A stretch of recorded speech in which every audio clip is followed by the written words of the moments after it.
What if I told you that by hiding your stutter, it is actually making your stutter worse and is keeping you stuck in a stuttering, anxious avoidance cycle? Most people don't even realize they're doing this, and I didn't either because I used to do this all the time. I used to avoid situations, words, and sounds just like you. But it was holding me back. It was making my stutter worse. It was creating more anxiety, more avoidance, and more fear. And today I want to share with you how I escaped this and how I reach stuttering freedom with control over my speech and enjoy speaking once again. Let's dive in.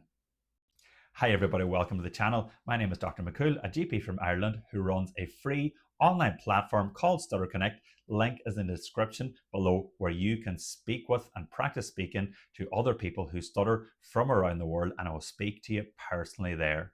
If you've ever avoided words or situations, switched the words because of fear of stuttering, or just avoiding speaking altogether, this video is for you because I used to be that person and I know what it is like to avoid situations and live in fear of stuttering. The hidden habit that is keeping you stuck is avoidance. Avoiding situations, avoiding words, avoiding speaking scenarios. If you stutter, we all know when we're doing this. We know when we avoided the situations, when we switch the words. Instead of ordering the food or the coffee that we want to order, we order the thing that's easier for us to say. Instead of putting our hands up to public speak or to answer in class or a lecture theatre, we avoid the public speaking altogether. We avoid answering out in class. We avoid having our voices heard. We avoid answering the phone call, prefer to use text message instead, or order your food on an app. Every time you avoid the situation, you're reinforcing the negative behaviors.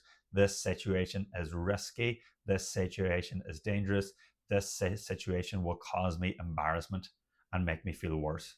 But this reinforces the cycle, and the stuttering, anxious avoidance cycle just gets bigger and bigger like a snowball rolling down a mountain, gaining traction and momentum over time until becomes a massive obstacle that feels almost impossible to surmount. For me, I used to avoid speaking as much as I could. I never used to answer the phone. I used to avoid public speaking and presentations in college. I used to avoid speeches. I used to switch words around. I used to get my family and friends to order food for me. I used to prefer to sound silly, say the wrong thing, than rather get caught stuttering. I tried to hide my stutter at all costs. I didn't want to be found out as a person with a stutter. I was the only one in my school and my college that had a stutter, and I was alone. No one knew what I was going through. Not even anyone in my family had a stutter, so I was all alone in my stuttering journey.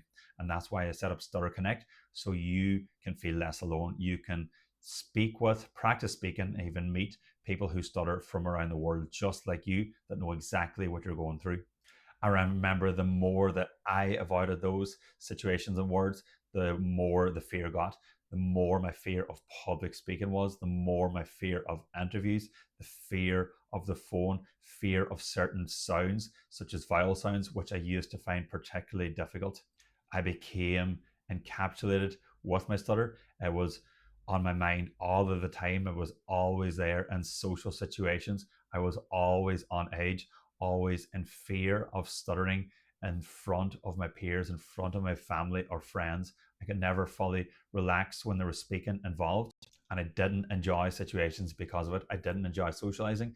I didn't enjoy parts of the speaking process of becoming a doctor, such as presentations or college, because I was always in fear. The dreaded moment when you know you have to speak, but you know deep down that you're going to stutter and you really don't want to, and you don't know what to do. And you've tried every technique under the sun and nothing seems to be working in the real world. And here's what changed everything for me. My first step to transforming into a confident speaker, confidence in my own skin, was to stop trying to avoid stuttering, start showing my stutter. I speak to people who stutter all of the time and they're obsessed with fluency. They're obsessed with avoiding stuttering. A good day for them is avoiding stuttering. You will, if you have a stutter, you'll never fully avoid the stuttering. This is a misaligned goal. The goal should not be fluency. The goal should be being comfortable with who you are as a person who stutters, showing your stutter as even if you stutter, you can still be a great communicator. You can still enjoy speaking situations. You can still live life to the fullest, achieving your goals regardless of your stutter. And fluency should not be the goal, because fluency for over 99% of people who stutter, I may be wrong in less than 1%, but fluency is not a realistic goal. And the chase and the pursuit of fluency is like a dog chasing his tail. It's like trying to find the pot of gold under the rainbow. You'll be always chasing, but you will never get there, and never ever get there. So it's better to show people who you truly are, to enjoy speaking, to not avoid stuttering, to voluntarily stutter, to speak about your stutter to your family or friends. This is the only way. And this takes bravery or courage. It took me a long time to realize this, but then it took me even longer to put that into action, to use voluntary stuttering in the real world, to speak about my stutter to my family or friends, to get comfortable with being a person who stutters and start showing that side of me and my life and my personality, and stop hiding and stop living in fear. As I got sick and tired of living in fear. Life is too short to be living in constant fear of the judgments of other people. And I found that ironically, most people, 99% of people, do not care. They do not judge my speech. They do not judge my stammer. They do not comment on how I say things. They care about what I say rather than how I say them. All of that fear for me was unfounded. There was nothing to worry about. And if the less than 1% want to comment on my stutter, want to laugh at my speech, that is fine. I'm okay to be judged. I'm okay to be laughed at, because I'm confident and comfortable in my own skin, because I've got good self esteem, because I've worked on myself, worked on my psyche. I've shown people who I truly am.